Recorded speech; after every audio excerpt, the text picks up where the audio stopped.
Buenas tardes, gracias por la oportunidad que se me brinda por parte del Ministerio de Salud para hablar en esta tarde sobre un tema muy importante, un microorganismo pues prácticamente novedoso en este siglo, que es considerado una amenaza fantasma para todos los clínicos que ejercemos a diario en nuestras diferentes instituciones.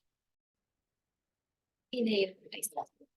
Las enfermedades emergentes son enfermedades definidas como aquellas enfermedades que nunca habían sido estudiadas, nunca habían sido descubiertas desde el punto de vista infeccioso. El ejemplo más notorio que tenemos ha sido la pandemia que recientemente tuvimos en el año 2020 por el coronavirus, el SARS-CoV-2.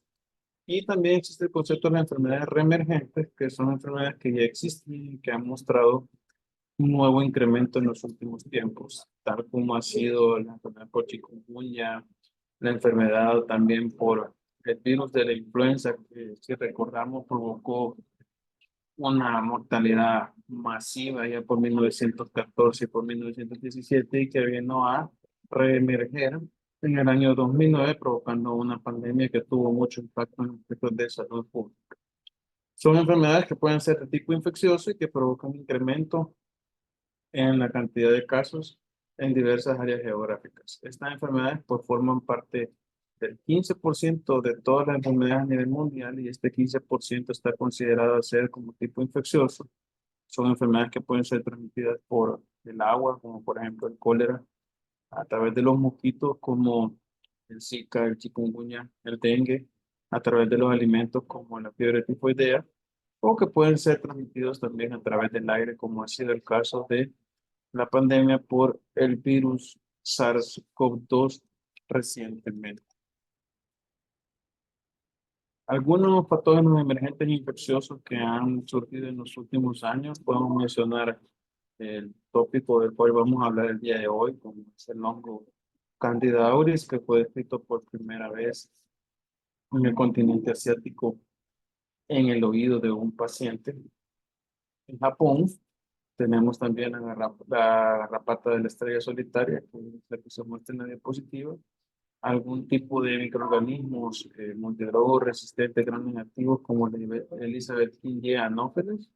También tenemos la influenza aviar, en este caso la H7N2. Son un par de ejemplos con los cuales podemos referirnos a enfermedades emergentes de tipo infeccioso. Si recordamos desde el punto de vista microbiológico, son 4 tipos de microorganismos que pueden atacar a nuestro cuerpo o que pueden ser huéspedes o formar parte de nuestra flora, nuestra microbiota, como se dice actualmente. Pueden ser bacterias, virus, parásitos, hongos, por mencionar algún tipo de bacterias que forman parte de nuestra flora, los estreptococos, los estafilococos a nivel de nuestra piel. Y que recordemos cuando utilizamos antibióticos de forma inapropiada, estos antibióticos bacterianos específicamente hacen un barrido de nuestra flora, de nuestra microbiota y emergen cierto tipo de microorganismos que no emergen con cierta frecuencia o cierta incidencia, como pueden ser las especies de cándida. Y es así como las infecciones fúngicas en general se convierten en una amenaza para la salud humana. Se documentan alrededor del mundo, según esta bibliografía, 1.7 billones de casos de forma anual. Infectan con mayor frecuencia la piel y diversos tipos de mucosas, por mencionar la candidiasis oral o la candidiasis vulvovaginal. De todo este tipo de infecciones fúngicas, la especie patógena que se ha aislado con mayor frecuencia siempre ha sido a la cabeza las especies de el hongo de tipo cándida. A tal punto que las infecciones por cándida, por la especie cándida, son consideradas la cuarta causa de infecciones intrahospitalarias. Se ha documentado su relación en 400.000 infecciones en torrente sanguíneo, es decir, lo que conocemos como fungemia. Y el problema que tienen este tipo de infecciones es que tienen una mortalidad muy grande, casi del 50%, documentada como una mortalidad mayor al 40%. Diversos tipos de cándida, no solamente existen las cándidas albicans, cuando encontremos en nuestros libros de texto o nuestros reportes de microbiología cándida no albicans, nos referimos a la cándida tropicalis, la Candida parapsilopsis, la Candida glabrata o la Candida krusei. Lo importante de documentar este tipo de Candida es que tanto la Candida glabrata como la Candida krusei tienen resistencia intrínseca al uso de diversos antifúngicos. El antifúngico que se utiliza con mayor frecuencia es el fluconazol, y este tipo de Candida ha documentado resistencia intrínseca a este tipo de azoles, por lo cual su uso no está autorizado o no es apropiado en infecciones por Candida glabrata o por Candida krusei. Recordar también que dentro de las infecciones intrahospitalarias siempre han sido las bacterias las más frecuentes, por mencionar algunas, como los patógenos escape, en este caso la Escherichia coli, el Staphylococcus aureus, la Klebsiella pneumoniae, la Pseudomonas aeruginosa y, por supuesto, la Acinetobacter baumannii, que forman parte de los microorganismos que involucran la etiología de nuestras infecciones asociadas a la atención en salud o infecciones intrahospitalarias en nuestro ambiente laboral. El Hospital Rosales para el año 2022, esto se obtuvo a través del cubo bacteriológico, se lograron aislar 154 patógenos fúngicos. Estos fueron aislados con mayor frecuencia en orina, luego en secreciones, que no especifica el cubo qué tipo de secreciones, y por supuesto a nivel sanguíneo. La mayor parte de estos aislamientos se dieron en cuidados intensivos, que son pacientes que tienen estancia hospitalaria prolongada, uso de múltiples dispositivos invasivos, como son los dispositivos para la nutrición parenteral, y se aislaron un 36,88% de los casos. Documentando estos 154, un poquito menos de la mitad, 48 aislamientos de la especie de Candida albicans, siendo la Cándida que se aisló con mayor frecuencia la Cándida tropicalis. Se aisló también la Cándida parapsilosis, hubo aislamientos también de Cándida guillermondi y de otro tipo de patógenos que, como tenemos en nuestra casuística en nuestro hospital, pacientes con mucormicosis. Recordemos que el COVID-19 pues aumentó las infecciones por este tipo de hongo que es conocido como el hongo negro, que es muy común en pacientes hombres, en pacientes diabéticos, con uso de esteroides, pacientes inmunosuprimidos, como los pacientes con leucemia. E incluso también se ha logrado aislar Cryptococcus, en este caso Cryptococcus neoformans, por la alta incidencia de pacientes con VIH que tenemos en nuestro hospital. Tenemos casi 1.500 pacientes en terapia antirretroviral, en los cuales cuando tienen los niveles de sus defensas muy bajos, están muy propensos a padecer infecciones por este tipo de hongos. A nivel mundial, la Candida auris emergió, como lo mencioné anteriormente, en el año 2009 en Japón. Es una especie de cándida de la familia Clavispora que tiene múltiples características que hacen que sea un microorganismo, un patógeno de alta preocupación para tanto la Organización Mundial de la Salud, sus oficinas regionales, como la Organización Panamericana de la Salud, el CDC, a nivel europeo también, porque tiene un hongo que es una característica que se expande de forma muy rápida. Una vez este hongo alcanza el torrente sanguíneo, su mortalidad roza casi el 70 hasta el 80%, y que por sus características intrínsecas, sus factores de virulencia, su capacidad de bomba de flujo, su capacidad de formar biofilm, es un hongo que tiene una multiresistencia a diversos medicamentos, como vamos a ver más adelante, a los azoles, tiene resistencia también a los polienos, como la anfotericina B, y recientemente se ha documentado resistencia también a las equinocandinas, que son pues prácticamente los medicamentos de primera línea que deberíamos de utilizar para tratar este tipo de infecciones. Este hongo, como pueden ver ustedes, a lo largo del tiempo ha sido aislado en 40 países y ha sido aislado en 6 continentes. Ustedes pueden ver cómo, pues, en primer lugar, el hongo se enfocó en el año 2009, en el año 2010, 2012. Se enfocó principalmente en el continente asiático. Es hasta el año 2013, como pueden ver ustedes, que se documentó el primer caso en Gran Bretaña y el Reino Unido, y luego como en el año 2016 el primer caso se aisló en los Estados Unidos de Norteamérica, y el primer caso en Latinoamérica fue en el país de Venezuela. Y ustedes pueden ver cómo a lo largo del tiempo, por el año 2020, ya hay evidencia de casos aislados en países como Canadá, Colombia, la misma Venezuela, etcétera. Y para el año, pues, 2023 también hubo aislamientos de este hongo en países cercanos, como por ejemplo en Guatemala, donde tuvo evidencia de 3 aislamientos de este hongo que es muy difícil de aislar, como vamos a ver más adelante, por el tipo de equipos de biogenética o equipos moleculares para poder documentar el diagnóstico de estas infecciones fúngicas. Y es así como se cree que en 1996 y 1994 se identificó una especie de Candida auris de forma errónea como Candida muloni. Por eso es que todas las cándidas del complejo de Muloni deben de ser confirmadas para no ser catalogadas, no ser detalladas a un informe final como cándida auris. Es decir, que una especie de cándida que se confunde con la cándida auris es la cándida Muloni. La característica que tiene la cándida auris es que crece en ambientes de temperaturas sumamente altas, hasta el punto que puede crecer hasta los 42 grados centígrados. Se puede identificar por técnicas moleculares o a través de la reacción en cadena de polímeros. Este es el maldito, el cual está disponible en nuestro país únicamente en el Hospital de Salvador. Es una técnica que tiene la capacidad de identificar múltiples microorganismos, como ustedes pueden ver a partir de diversas muestras como orina, como sangre, líquido cefalorraquídeo, o incluso a partir de otros medios de cultivo, los cuales se introducen al aparato y pues puede detallarnos de forma específica si estos microorganismos son compatibles ya sea con Candida auris, que es el caso que estamos estudiando en este momento, o como ustedes pueden ver también se ha documentado para el crecimiento de micobacterias, ya sean tuberculosas o micobacterias no tuberculosas.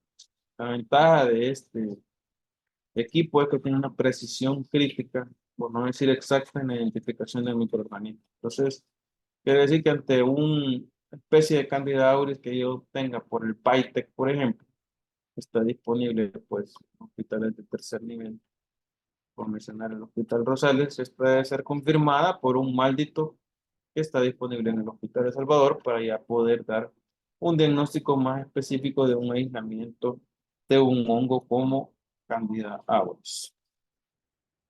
En estas revisiones se tiene que la precisión en la cual el maldito es capaz de aislar este tipo de hongos como Candida auris. Ustedes pueden ver que en 2.683 muestras tuvo una precisión del 98%, luego de un 92.5% de 185 muestras que fueron sometidas, se aisló en esta cantidad sobre 200 muestras.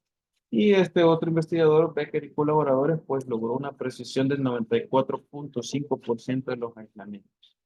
Quiere decir que la capacidad de esta técnica para poder aislar este tipo de hongos es mayor al 90%. Una técnica de alto rendimiento y es una técnica pues exacta, que como repito, contamos en nuestro país, en el Hospital de El Salvador, con este tipo de técnicas biomoleculares para poder aislar no solamente Candida auris, sino otros diversos tipos de microorganismos. Aquí está como la Candida auris puede ser confundida dependiendo del test comercial que nosotros tengamos, como puede ser el Bitec 2, puede ser confundida con Candida amuloni, Candida Duos amuloni, puede ser confundida también con otras técnicas como el microscan, con Candida famata, Candida lusitanae, Candida parapsilosis. Entonces es importante saber de que una Candida auris que sea identificada a través de un Bitec puede ser confundida como una Candida de la especie Amuloni, por lo cual debe ser confirmada a través de la técnica Bitec. Existen hasta el momento 5 tipos de linajes o clúster, como se llaman en inglés, para este tipo de microorganismos y va acorde al tipo de localización geográfica donde se aisló por primera vez. Existen 5 tipos: el tipo 1 está en el sur de Asia, el tipo 2 en el este, el tipo 3 en Sudáfrica, el tipo 4 en Sudamérica y recientemente el tipo 5 que ha sido aislado en Irán, siendo el tipo 2 la especie que se aísla con mayor frecuencia en todo el mundo. Algo muy importante es que este tipo de microorganismos no lo vamos a buscar en pacientes que no tengan factores de riesgo. Y los factores de riesgo, pues más importantes que estos pacientes son pacientes que están en cuidados críticos, que tienen hospitalizaciones prolongadas o que han sido pacientes inmunocomprometidos, pacientes con VIH, pacientes con leucemia, son este tipo de pacientes en los cuales nosotros vamos a buscar este tipo de microorganismos. Debido al uso de antifúngicos de forma desproporcionada a nivel mundial, es que se ha documentado la emergencia de este tipo de hongo, porque es un hongo que vive de la multiresistencia que se genera a partir del uso inadecuado de antifúngicos, cualquier aspecto, ya sea a nivel hospitalario, a nivel extrahospitalario, y esto ha hecho que tenga una sobrevivencia prolongada por el uso inadecuado de antifúngicos que se da. Y tiene otras características, como ya las habíamos mencionado, que tiene una alta tolerancia al calor y a las altas concentraciones de sal. Ustedes pueden ver acá como este tipo de hongo puede estar pues, prácticamente expandido a nivel de todo el mundo. Hasta el día de hoy no se ha documentado que se aísle un caso de Candida auris a nivel en nuestro país. Los factores propios de la Candida auris que contribuyen a que este microorganismo sea un microorganismo altamente patógeno lo llevan a que este microorganismo pueda sobrevivir en ambientes intra y extrahospitalarios, puede sobrevivir en el medio ambiente hasta semanas, meses e incluso años, puede pasar colonizando a pacientes por años también sin necesidad de crear infección. Y esta es una de las características que lo hace un hongo que tenga una alta virulencia y un hongo que sea multidrogo resistente y que tenga una alta mortalidad.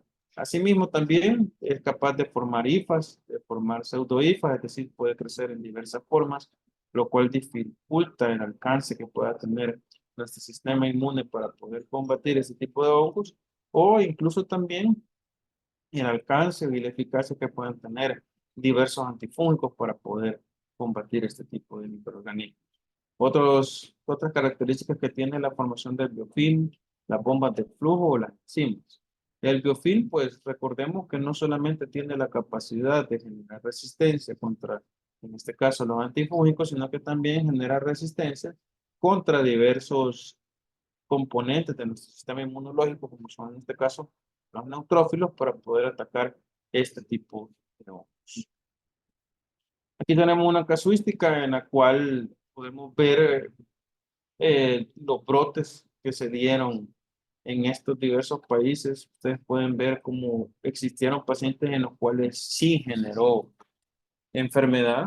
La forma más frecuente de presentación de este hongo es la fungemia o la candidemia. Ustedes pueden ver también cómo se documentó en pacientes colonizados y cómo en pacientes con candidemia es capaz de generar altas tasas de muerte, como ustedes pueden ver, varían, puede ser tan baja del 16,7% o puede llegar a ser tan alta como muestra la diapositiva, de hasta un 67%.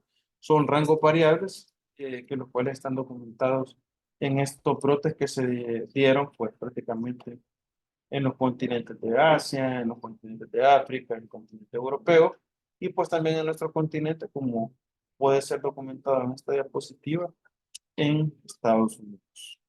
Estos son los factores de riesgo que nosotros vamos a buscar. ¿En qué paciente vamos a tener la posibilidad de tener una infección por Candida auris? Obviamente, todo paciente que tenga dispositivo, ya sea catéter transuretral, está propenso a una infección de vías urinarias. En este caso sería por Candida auris, pero también puede ser por otros microorganismos, recordando que la cabeza de la Escherichia coli es la causa más frecuente de infección de vías urinarias.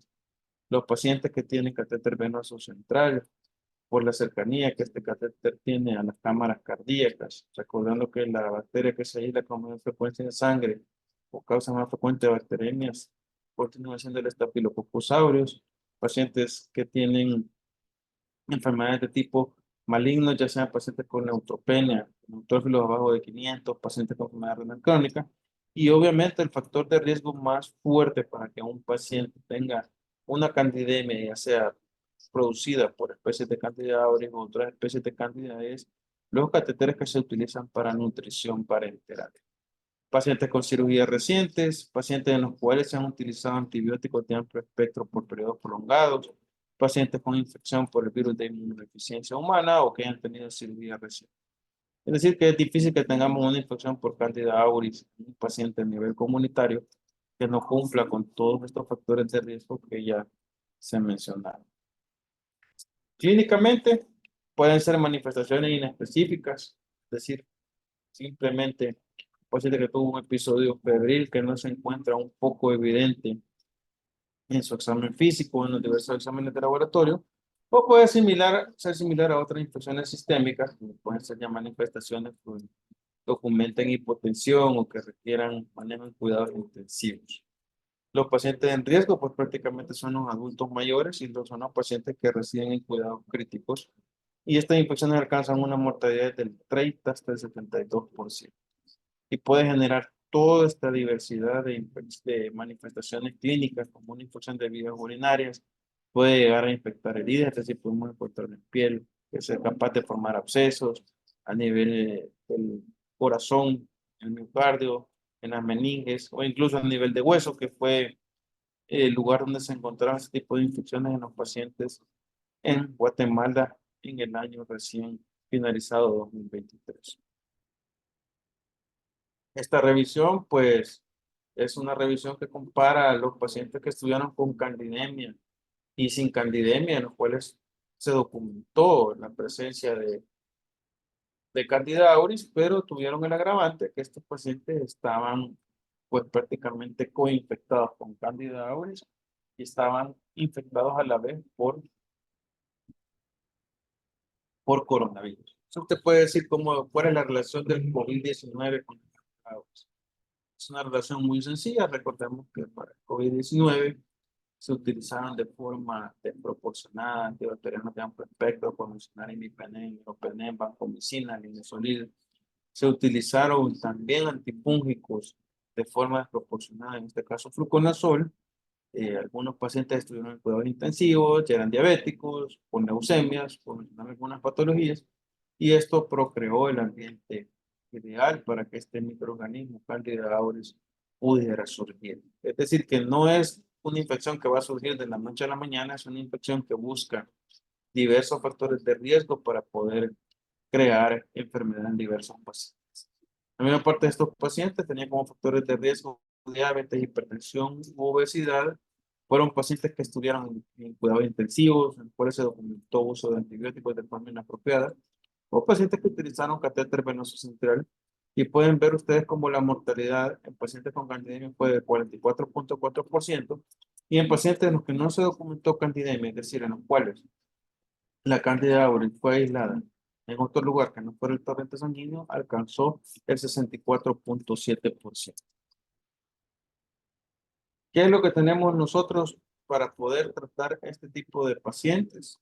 La terapia antifúngica, obviamente, pero tenemos el problema de que este microorganismo ya genera resistencia intrínseca y ustedes pueden ver cómo la resistencia al proconazol intrínseca en sí del microorganismo es casi del 80.5%. Ustedes pueden ver cómo para el voriconazol también es una resistencia un poquito más baja respecto al fluconazol. Se mantiene a la mitad con la anfotericina B, y ya con las equinocandinas como la caspofungina, la anídula fungina y la micafungina, estas resistencias son pues prácticamente menores al 15%, lo cual nos lleva a la conclusión de que la primera línea de tratamiento para un paciente con sospecha de candidemia por Candida auris van a ser las equinocandinas que ustedes están viendo, la caspofungina, anídula fungina y la micafungina. No podemos tratar una sospecha de candidemia por Candida auris de forma empírica con fluconazol. Nuestra segunda línea en este caso pues sería el uso de los polienos, como es la anfotericina B. Esto pues prácticamente es lo que ya les había mencionado anteriormente, las líneas de tratamiento y las alternativas. Menciona la anfotericina B liposomal, recordando que existe la anfotericina B complejo lipídico y que existe la anfotericina B complejo desoxicolato, que es la que tenemos nosotros, por ejemplo, en el Hospital Rosales para tratar eh, diversos tipos de infecciones fúngicas, en este caso como histoplasmosis sistémica, o infecciones como la meningitis por criptococo. ¿Qué haríamos nosotros ante un caso de una infección por Candida auris? Lo primero sería identificar realmente si yo estoy ante un caso de una infección por Candida auris. Esto quiere decir que yo tengo este paciente ya con un estudio microbiológico que fue confirmado por Maldito. Es decir, que no puede ser una Candida auris que me den reportado a través de Bytec. Tiene que ser confirmado a través de Maldito. Luego debo saber qué pacientes son los que voy a tamizar. Obviamente voy a buscar pacientes que estuvieron alrededor del paciente, del caso índice. Es decir, que con un caso que nosotros tuviéramos en nuestro país, estuviéramos hablando de un brote porque es un microorganismo que jamás hemos tenido y que es un microorganismo cuya transmisión es a través del contacto, especialmente por el uso de termómetros compartidos. Estos pacientes tienen que estar aislados de forma ideal, un aislamiento que cumple los requisitos que vamos a ver más adelante. Obviamente voy a tener las precauciones de contacto, es decir, el uso de guantes, el lavado de manos, guardar la distancia entre cama y cámara, limpieza del medio ambiente, que vamos a ver que se realiza con peróxido de hidrógeno, se puede realizar con hipoclorito de sodio, la famosa lejía. Los 5 momentos de la higiene de manos, recordar antes de tocar al paciente, después de tocar al paciente, antes de realizar un procedimiento, después de realizar un procedimiento o después de estar en contacto con el entorno del paciente, que es en el quinto momento del lavado de manos en el cual fallamos más, tocamos los atriles, tocamos el caso de los hospitales, las tablets y no nos lavamos las manos entre paciente y paciente y recalcar que el lavado de manos o la capacidad de generar esporas de Candida auris debe de ser con agua y con jabón, no limitarnos al uso del alcohol gel. Y una pregunta que sí debo de realizarme es si debo descolonizar a los pacientes que están colonizados con Candida auris. Hasta el momento hay una revisión que se dio hace 2 días del llama, donde pues no se documenta que haya un estudio que fundamente este tipo de acción terapéutica. Obviamente debo educar, entrenar a mis trabajadores de salud. Todos deberíamos de estar preparados para saber qué hacer ante un caso de Candida auris, que pues no estamos lejos de tenerlo. Tenemos un uso irracional de antimicrobianas en nuestro país, pues muy grande, por lo cual nos predispone a tener un ambiente adecuado o ideal para el crecimiento de este tipo de hongos. Al identificar los casos, voy a notificar el caso, voy a alertar al clínico y al microbiólogo. Una vez yo tenga aislado, identificado el caso, obviamente voy a aislar este caso y voy a confirmar el caso. Lo más importante por el maldito. La respuesta que se obtiene del maldito es una respuesta que se obtiene en menos de 24 horas. En un promedio de 1 a 2 horas nosotros podemos tener un caso confirmado por Candida auris. Ustedes pueden ver cómo en la diapositiva pues se muestra cuáles son los principales sitios de colonización. Quiero mencionar que las axilas y las ingles son los lugares donde más se muestran las colonizaciones por este tipo de microorganismos y por lo cual debemos de tener las precauciones de contacto para no poder expandir y detener la cadena de transmisión por este tipo de hongos. El tamizaje, obviamente, lo voy a realizar a todos los contactos cercanos del caso índice de Candida auris, donde lo voy a buscar, como mencioné anteriormente, a nivel de las axilas, a nivel de la ingle, puede crecer en cualquier lugar, pero es en las axilas y en las ingles donde yo voy a hacer los hisopados respectivos para poder buscar este tipo de microorganismos. Los casos positivos voy a hacerle un aislamiento, sobre todo de contacto. Los pacientes que estén colonizados los voy a evaluar de forma clínica cada 1 a 3 meses porque pueden pasar colonizados por periodos muy prolongados que se han documentado hasta un año. Y voy a hacer evaluaciones semanales de los pacientes, en aquellos pacientes que tuvieron cultivos negativos, es decir, aquellos que no están colonizados. Este es el tamizaje que yo debería de realizar ante estos pacientes. Precauciones de contacto deben ser mantenidos idealmente en cuartos aislados con presión negativa y en estos pacientes pues sí voy a tener que utilizar el equipo de protección personal, pues creo que están muy familiarizados con esto por la reciente pandemia en la cual pues todos tuvimos la oportunidad de ponernos nuestro famoso EPP3 para poder dar atención en aquella ocasión a los pacientes con COVID y en esta ocasión pues debería darse atención a pacientes con Candida auris. Este traje, pues, idealmente debería de ser desechable, solo puede ser utilizado una ocasión para atender a un paciente que está infectado por Candida auris. El entorno, pues lo debo de limpiar con hipoclorito de sodio, la famosa lejía. Se deben de limpiar todos los accesorios de uso individual del paciente, es decir, que voy a tener un termómetro para cada paciente, un tensiómetro, un estetoscopio para cada paciente. Puedo utilizar otro tipo de alternativas para poder realizar la limpieza del entorno, como es el peróxido de hidrógeno, o la desinfección, como la diapositiva lo muestra, con la radiación de tipo ultravioleta. La higiene de manos continúa siendo la técnica más efectiva, más eficaz, eficiente, económica para evitar la transmisión cruzada, no solamente de Candida auris, sino de diversos microorganismos, ya sean gram positivos o gram negativos, incluso de virus. El problema es que no tenemos una adherencia adecuada a este tipo de técnica, por lo cual existe el Día de la Higiene de Manos, en el cual nuestros compañeros de control de infecciones puede hacer un monitoreo de la adherencia que se tiene y pues realmente tener los datos de los datos de adherencia que tenemos en los diversos hospitales nos preocupa que son muy bajos y por lo cual seguimos teniendo infecciones de tipo multidrogo resistentes o pandrogo resistentes. Para descolonizar a un paciente por Candida auris no existen protocolos establecidos, no hay evidencia de que el uso de clorexidina favorezca la descolonización por este tipo de hongos, pero sí hay muchas cosas que nosotros podríamos hacer hacia nuestros colegas, hacia nuestros trabajadores de salud, como es conocer que es un programa de racionalización y optimización del uso de antimicrobianos, los PROA, y que esto involucra tanto antibacterianos, antifúngicos, antivirales y antiparasitarios.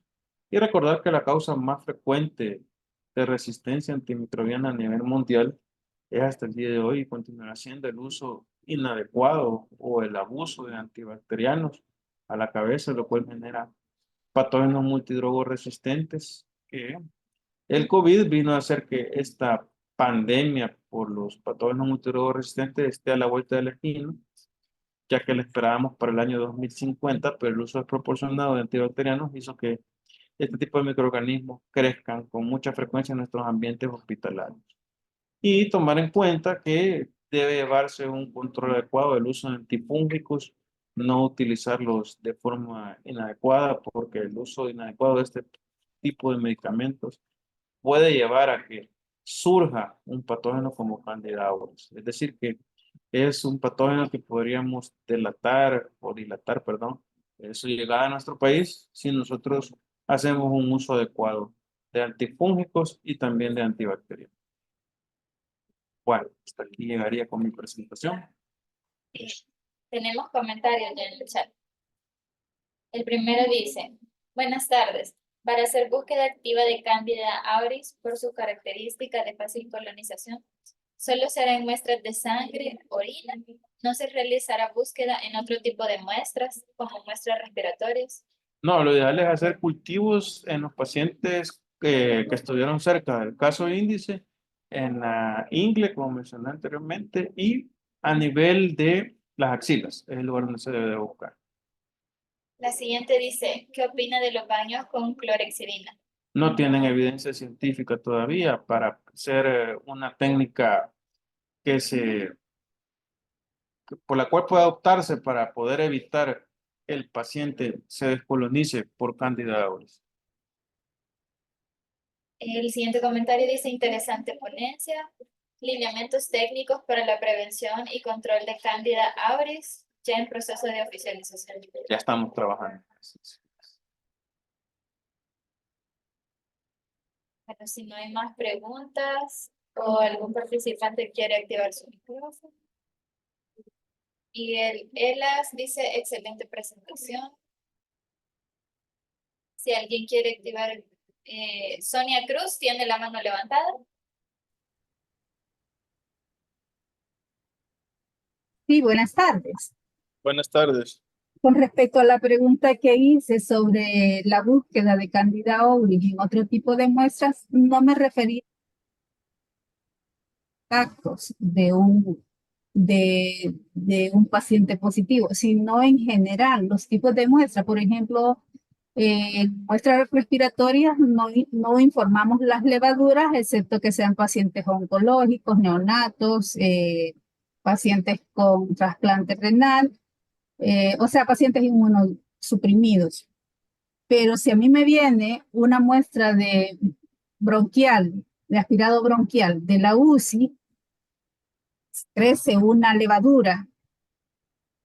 O sea, se me dio un caso que se aislaron levaduras en pacientes de la UCI, cultivos puros, pero con esa nota en el POE reciente que tenemos de muestras respiratorias, supuestamente no la íbamos a informar, sino simplemente se pone un comentario de que se observan levaduras. Pero si nosotros hacemos ese comentario sin hacer identificación, no se nos puede colar por ahí una Candida auris. Claro que sí, se le puede colar. Toda la razón en lo que usted está diciendo, se le puede colar. Una vez usted la identifica como una Candida auris por Vitek, tiene que confirmarla a través del maldito. Y sí, puede aislarse de cualquier tipo de secreción. Eso sí, en sangre, en orina, como usted dice, en aspirado bronquial, puede aislarse. Y una vez usted lo identifica, pues debe confirmarlo. Pero sí, tiene que tipificarlo en primer lugar. Eh, entonces, sería bueno que estandarizáramos quizá a nivel del que es cierto, ¿verdad? Que las levaduras a nivel de muestras respiratorias, estas no causan neumonías, pero sí sería bueno hacer siempre la identificación por el mismo hecho de hacer esa búsqueda activa de Candida auris, porque muchos nos quedaríamos solo reportando levaduras o la presencia de levaduras en ese tipo de muestras, cuando no son los pacientes clasificados en los que sí podemos informar y identificar y hacer sensibilidad pues a lo aislado. Sí, lo que sucede es que usted hace el directo de la secreción bronquial. El directo le reporta levaduras. Usted tiene la obligación de ver qué hongo es el que le está causando este tipo de levadura. Y sobre todo ver si el paciente tiene síntomas. Si es un paciente, como usted lo mencionó, de cuidados intensivos, es un paciente que muy probablemente tenga algún tipo de infección por hongos. Una vez tipificado, si usted le dice es una cantidad albicans, pues bueno, usted lo reporta al clínico, ¿verdad? Para ver qué medidas se van a tomar, ¿verdad? Pero usted lo reporta como una candida a Emuloni, por ejemplo, pues ahí así empieza un poquito la duda. Pero como le digo, este tipo de muestras deben de ser tipificadas, analizadas para saber si estamos ante una candida auris y recordarle que Candida auris solo por maldito, ¿verdad? Por Vitek, no, porque como les mencioné en la presentación, puede ser identificada de forma errónea. Y eso sí ya se trabajó en los lineamientos de Candida auris también. Ok, muchísimas gracias, doctor. Bueno, va a verlo. Gracias, doctor. María Teresa Gallardo dice, es importante seguir la ruta. Eso nos orienta para sospechar y confirmar. Cecilia Vázquez, Ujú. buenas tardes, excelente presentación. Miguel Elas, excelente presentación. Bueno, si no hay más preguntas, eso sería todo, doctor. Muchas gracias. Muchas gracias a todos.